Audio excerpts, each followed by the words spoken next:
Hey y'all, welcome back. Um, I'm here at work today. It's June the 1st. I'm on break. I got about 25 minutes and I want to jump on here and talk a little bit about some things that men will try to do to make things better and make up with you or whatever. And these are some of the things that my ex-husband, Herb, I didn't want to say his name before trying to be respectful, but it's something that happened to me. Um, During my life, this is my experience. So I want to say the name of the people, who was involved. I mean, everybody, my family know, friends know, some of my coworkers know. So these are some of the things that Herb did to try to make things better and mend our relationship. And I was kind of wanting to mend it, but it was very, very hard, and I couldn't stop behaving wildly and uncontrollably and stuff like that. And I do want to say too, a lot of the stuff that I'm going to tell y'all that happened over the years. We were married 28 and a half years. So, a lot of stuff happened. Um, we had arguments before, but nothing major. He never made me feel uncomfortable or scared or anything. During the time of this process of breaking up and going through our divorce, all my bad behaviors that I was doing, any other man would have snapped my neck, really hurt me. He never cursed me. He never hit, punched, or pushed me. He never scared me. He I guess he knew how wrong he was, and he loved me, and he didn't have it in him to break a woman's neck. But the way I was acting, the wrong man would have took me out. So I thanked him for that too. After everything was over and our divorce, and one of the times that we did talk, I did thank him for not hurting me and being mean to me and stuff. So he took it like a man, I guess. Um, so one of the things that he did to try to make up during this process, which went on for like 2 years, off and on, like I told y'all. Um, at one point, we was trying to get along, coexisting, going to work, coming back, eating, going out to eat. He was buying me flowers, cards. I would come home, stuff sitting on the table, jewelry, perfume, gifts. Uh, I'm sorry, I'm sorry, I'm sorry, all of this. And he suggested one day that, you want to go for a ride? Yeah. Where you want to go? I said, Atlanta. He said, okay, we can leave in the morning. I was like, for real? We got up, gathered up our little stuff that we was going to take because we was only going to stay a day. And he actually drove me all the way to Atlanta. We didn't talk about what was going on in our marriage. We just talked about stuff, the kids, what we saw on the road, where we stopped, what we was experiencing. We didn't talk to try to figure anything out. I guess we both wanted to just take that ride. So we drove all the way to Atlanta. He drove. We drove around. We got a hotel room. He went in and, relaxed and whatever. I told him I'll be back. I left, went over to some relatives' houses. My sister and my niece and my great nieces was there. I got them all, drove them back to the hotel. We stayed at the pool all day, eating, drinking, doing whatever, had some fun, and I really had missed them, so I had fun down there at that time. And it had started getting late, so I took them on back to their home and went back up in the room. He up there chilling, relaxing. We went out to dinner, went back, went to sleep, got up, and drove back home the next day. That was, one of his ways of mending things, saying I'm sorry or whatever. Um, Another one was I had gotten upset again, and I guess he was trying to figure out a way to let me know that he was sorry and he wasn't holding no more secrets.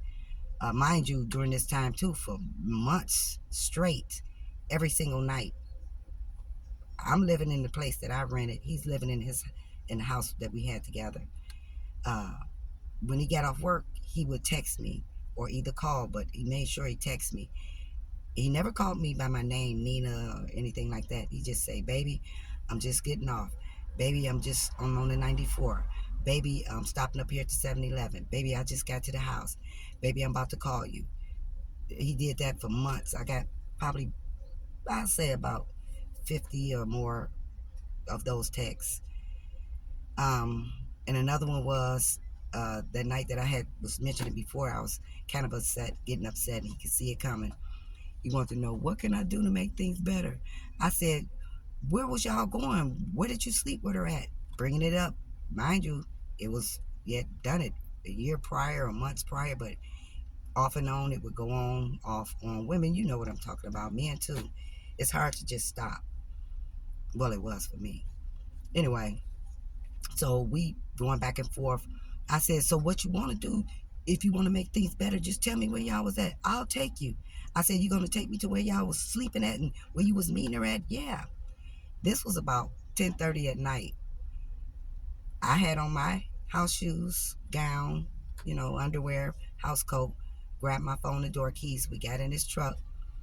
He started driving. We went down all the way to 23 Mile Road. The woman, her name was Shell, and she lived on 23 Mile in them Aspen Creek apartments.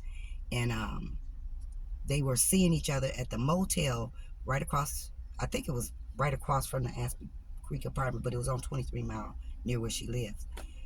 I guess that was before she started letting him come to her apartment. We went in there. I went in there with him. He brought his ID. The guy at the desk asked us, he thought we wanted a room. And my ex-husband was like, no, my name is Herbert so-and-so. I was cheating on my wife, and I want to make my wife feel comfortable. I want to take her to where I was cheating at, and this was one of the places. I want to get a printout for the dates and times that I came here. And the man was looking like, okay, can I get your ID? Gave him the ID. The guy went on the computer, typed everything up, printed out the couple of papers, gave them to him. He gave them to me. He thanked him and whatever. We got back in his truck. We drove down to another motel, did the same routine. And those people was, the looks on their faces though. Anyway, got the printout for that one. We went down, I think it was 13 Mile in Little Mac. We went to that motel. He got the printouts from there. We had a handful by the time we got back home. He did that. Just come in the house sometimes, and he'll have food that he done went and picked up, so I don't have to cook. Uh, just keeping tabs on himself to show me that he was being faithful and he was sorry, basically. But those were just a couple of things that he was trying to show me to make things better, I guess. But it really, really wasn't working because we've been divorced now for 5 years. So, just going through those motions. But I want to tell y'all next time I come on about the time when I had the police to escort him out, and he took that one duffel bag and moved out there with the woman for that month. I made that, yeah, it was bad. Um, but I'll tell you guys about that when I come back. I'm going to go ahead and get ready to go back inside. But yeah, if I think of anything else, I'll let you know. Remember, I'm not a professional at this, so I don't know how to edit. So what I say is what it is, and hopefully you guys, forgive me for that, but I'm not a pro. And thanks for listening. And if you don't mind, share my videos out and hit those thumbs, like or dislike. Um, Send me a comment. I'll let you know when I'm going to do my first live with my cousin. And I appreciate y'all listening today. I'm going to go ahead and get off. All right. Bye.